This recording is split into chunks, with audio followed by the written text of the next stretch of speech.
We used to have a wild horse race, and You got your clock clean. I got my clock clean. But and it was wild. It was pretty neat. They'd put some wild horses in all the chutes. It was two-man crews, three-man crews. You'd have a guy on the head, a guy on the rope, and then a saddle guy that would get him saddled, and then he'd get on the horse, and they'd turn him loose, and you'd have to go between two barrels set out in the arena. Well, one year I was out there, and I think I'd been up in front of the beer stand too long, and we got down there, and we had a wild horse. I mean, these horses were trying to get you any way they could, bite you, strike you, whatever they were trying to do. And I was the saddle guy, and we got the saddle on the horse, and they gave me the rope, and off we went, and off I went, but I decided I'd hold on to the rope. So I made at least a full lap around that arena, dragging behind this horse, and he wasn't slowing down. I came around in front of the chutes, and he kind of swung me out like a water skier, and a horse stepped right on the small of my back that was trying to get out of the way. And I still feel that to this day, and that was a long time ago. I was never that dumb. No way. And the trials and tribulation with the carnival.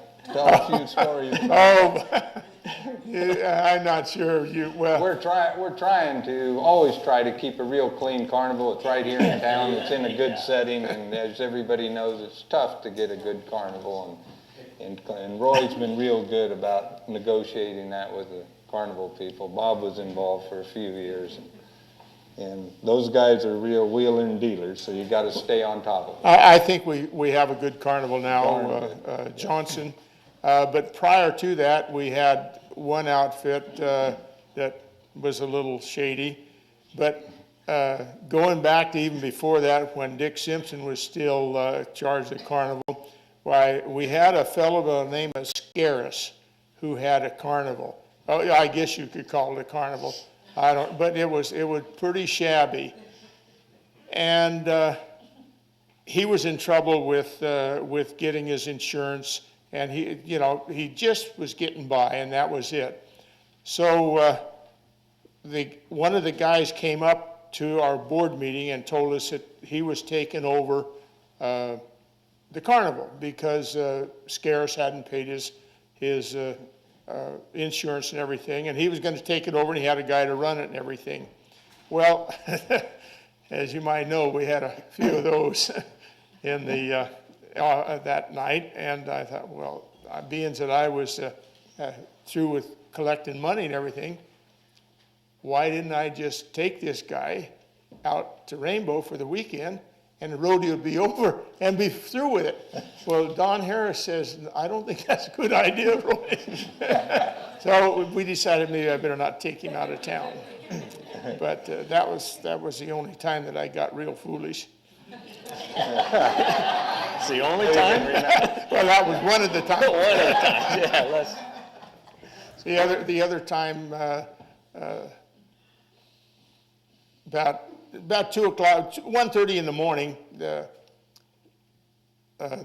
chief of police said, "Oh, boys, you can go home. Everything is quieted down and everything." And about that time, he and I were talking, and this guy runs up and says, there's a ruckus over there in the carnival. And Lee looks around and says, come on, Roy. No, what am I supposed to do? So I thought, okay, I'll go with you, Lee. So we went over there, and he went around one side of the trailer, and I went around the other. And Lee's talking to the guy, and I thought I could hear him talking. And there was a 2x4 about like that laying there on the ground. That, buddy, if you come out from under that trailer, I'm going to nail you. Well, Lee talked him into... That was Lee Stuck? No, the chief of police. Lee... Yep. Anyway, he got him out and everything. Evanson. Yeah. And anyway, we got him, the guy started over toward the police car.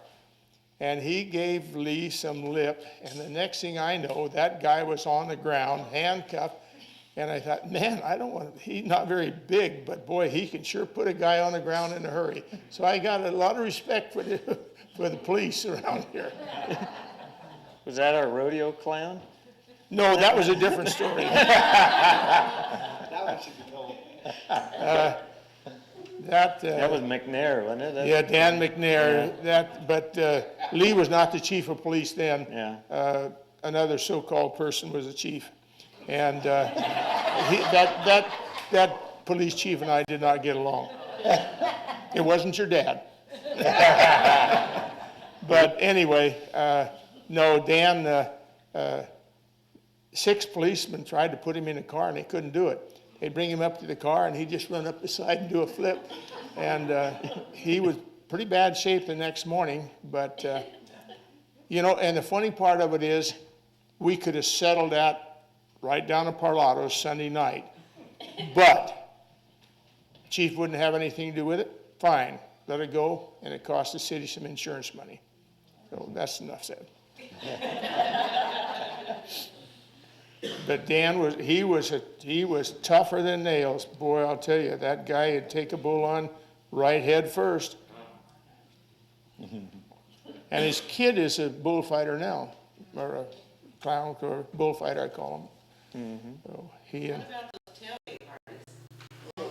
Oh yeah, those The tradition too. Those tailgate parties started out real calm. The people go down and have their family, take the barbecues and everything, and it worked out real well. Then all of a sudden, people started coming in from the hills. And they were not only bringing their kegs of beer and everything, but they were bringing their dope. And, all right, marijuana's one thing, but cocaine and all that other junk, I don't believe in. And that was what really got things started. And finally, it got to the point where we were going to have a real riot there. So we just shut it down. And that was it. As you can tell on the board, when Roy speaks, everybody listens. Well, I got some on the board now that don't pay much attention. But you helped when you left.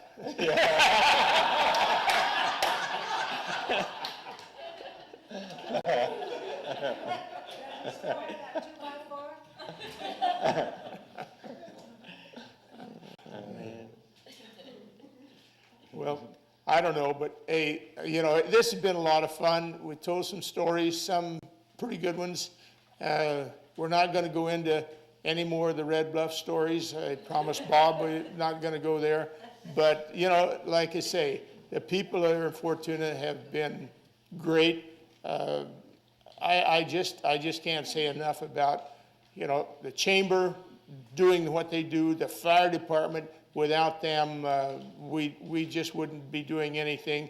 And I just hope that it will continue on. I know at one time the fire department was getting just a little bit light on their personnel and everything, but I think it's come back. They have an auxiliary now. The women in the auxiliary are working hard. They're making money, having a scholarship for kids and all. And the Corley group has a scholarship that they, when they sell their stuff there at the concession stand. So the Booster Club, they make money there, and that goes right back into the athletic program at the high school. So there's just a lot of people that are involved in this, but it's all for a good cause. No one is in it to make money for themselves, and that includes the rodeo board. I don't know how many thousands of hours Tom McWhorter put in on this board. Never charged a dime. Gene Terry is another one. Bob is another one. All of these guys have put in their time and never asked for anything other than just to have a good rodeo. And I think that this rodeo couldn't be put on without the city of Fortuna, because they are a big supporter of the rodeo, and they know what it brings into the community and how much the community appreciates having rodeo week here in Fortuna. I mean, it's from start to finish, it's an inexpensive activity for anybody and everybody. The prices that we charge, I've been on the board for 10 years, and the prices to the rodeo have never gone up. And, you know, you can't believe the calls that Roy gets and I get for people wanting to come in and set up booths. I mean, from all over the western United States. So that, you know, we got a pretty good website, and they think that they can get in there and cut a fat hog or something, but you know, we keep it to the community. The cheerleaders are selling programs from Fortuna. We've got the Ferndale cheerleaders are manning the ticket booth in the back end, and you know, without the volunteer work, we couldn't do it. But one of the things I would like to say is that it takes a lot of money to put this rodeo on.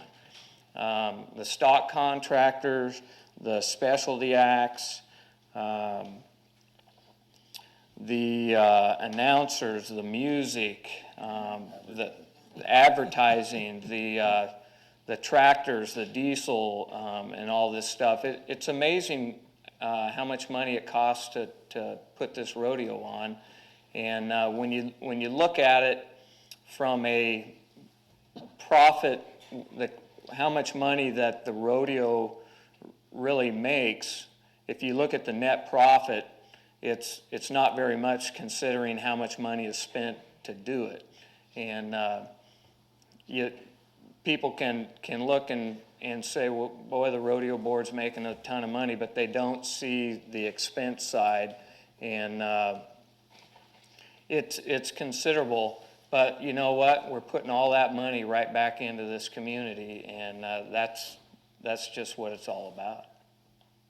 Well, everything you see around this park, pretty much there's rodeo dollars in it, from the pavement to the kids' playground to the barbecue pits, the snack shacks, the whole works. There's rodeo money in everything that we do here, and I know that at times it seems like that maybe that we maybe shouldn't be doing certain things, but when the people that are selling items in the groceries and motels and things here in Fortuna, when they look at their yearly income statement, July is way up there compared to everything else.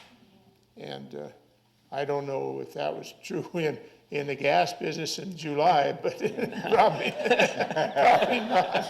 But anyway, I think it's well worth the effort that we put in, and I hope that people enjoy it.